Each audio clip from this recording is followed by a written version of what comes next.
Everybody, welcome to this week's edition of Ultimate Questions, the Q&A segment where I answer your NFL and NBA questions that you ask me every Tuesday, people. Look, if you want to get your question on the show, all you have to do is go place your question under one of the community posts either Sunday, Monday, or Tuesday before the show comes out, and put your question under the prompt that says submit your ultimate question for the specific date that you want to get your question on the show. But without further ado, let's get into these wonderful questions that I got today. Let's hop into it. Alright, this question comes from 53 Dogs, and they ask, what are your thoughts on Baker and his situation in Carolina as of week 5? Here's just my initial reaction.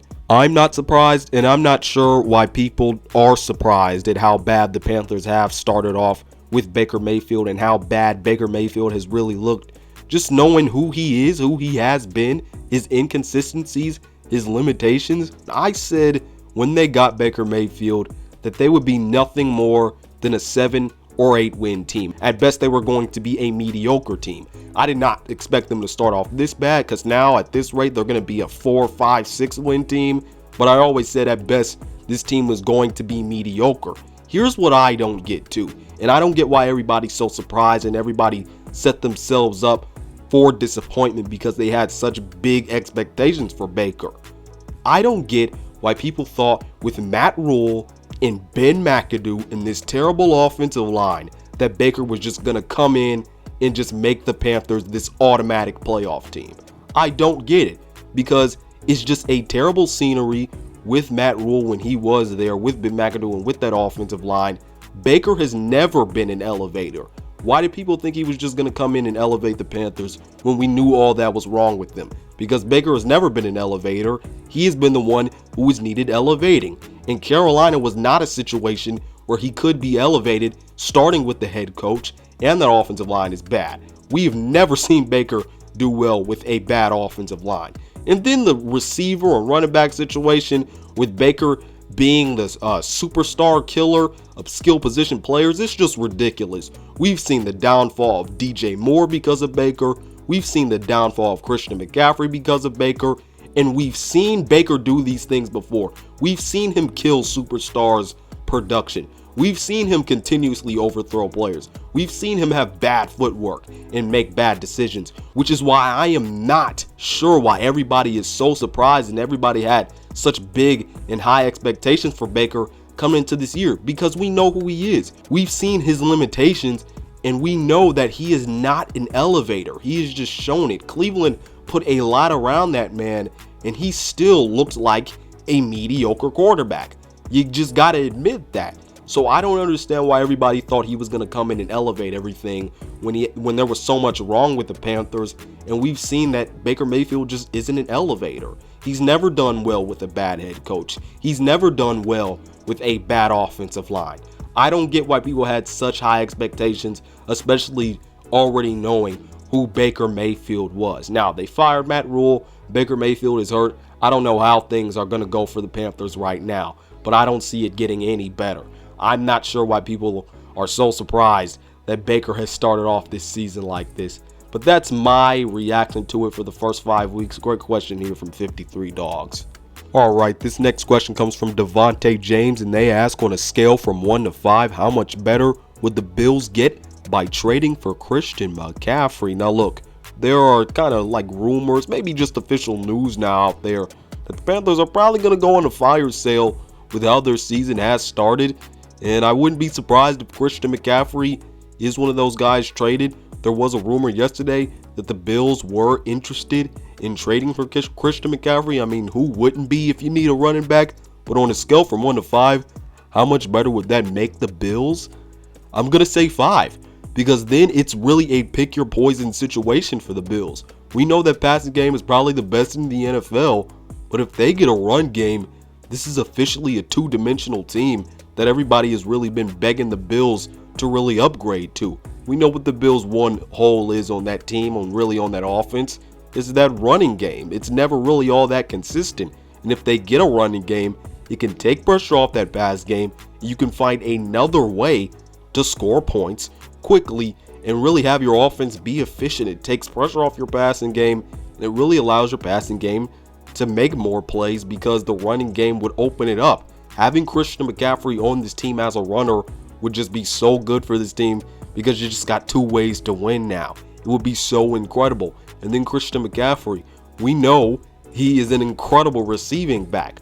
So that would mean you would have another dynamic receiver who has had 1,000 yards before. So Christian McCaffrey not only brings a really great running dimension to the Bills if he were to go there, but he really adds another dynamic pass catcher, which would be just nuts. I mean, you talk about needing OBJ, but if you can get Christian McCaffrey, who can do a lot in the receiving game, get you 1,000 yards at his best, but also being a 1,000-yard rusher, that would be really great for the Bills. Not only would they get better in the run game, but they would get better in the pass game, and they're already pretty much the best team in that area. So when we're talking about the Bills on a scale from 1 to 5 getting better if they were to get McCaffrey, I would say it definitely would be a 5 because then they become two-dimensional. That passing game is already scary, but if you have to have something else to worry about, oh boy. Alright, this question comes from Dance King Marquise, and he asks, do you think Donovan Mitchell and the Cavs are going to work out this season? Absolutely. I absolutely think they will work it out this year. My expectations for them are pretty big. I think at best, they're a top 3 seed. At worst, they're like the 6th seed. I think the biggest thing that's really going to get better about this team and why they'll really be so good this year with having Donovan Mitchell is just that they have another playmaker who can create their own shot next to Darius Garland.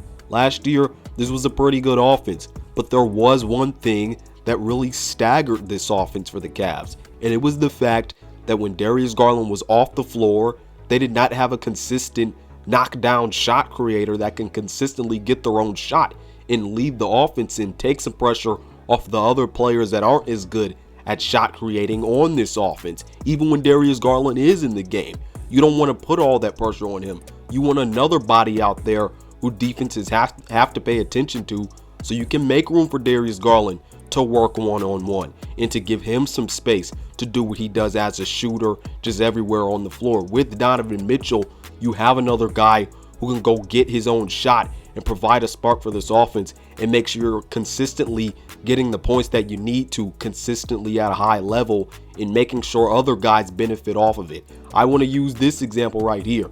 As soon as James Harden came to Philly, guess who went off? That was Tyrese Maxey. That's because NBA defenses, they had another guy to pay attention to in that backcourt. Therefore, Tyrese Maxey benefited off of the attention James Harden was getting. Not necessarily Darius Garland's going to benefit off of this. He's going to play well either way.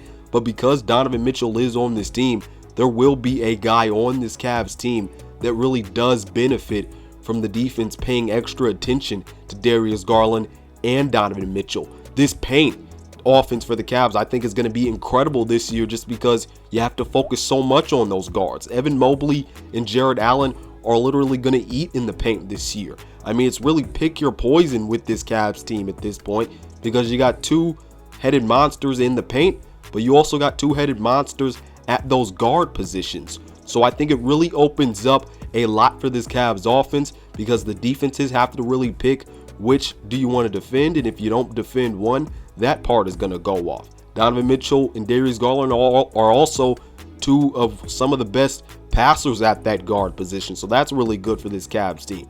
This defense for the Cavs was already good last year, so I don't really have a ton of worry with them with Donovan Mitchell. Hopefully he does get better, but my main thing about this Cavs team is that they're going to have another shot creator out there that can consistently get their own shot, especially in those clutch moments. That's what you have to have as an NBA team, and the Cavs have it right now. This defense is going to be on point.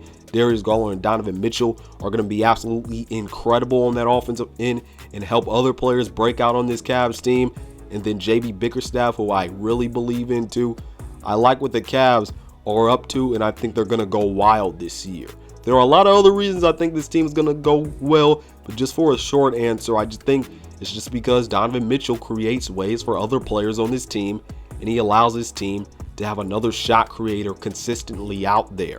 But everyone, that is it for this edition of Ultimate Questions. Can't wait to do it again next Tuesday. Other than that, this has been Malik Hicks, aka the Ranker of the Ultimate Sports TV, signing off. Peace out, and I'll see you on the other side.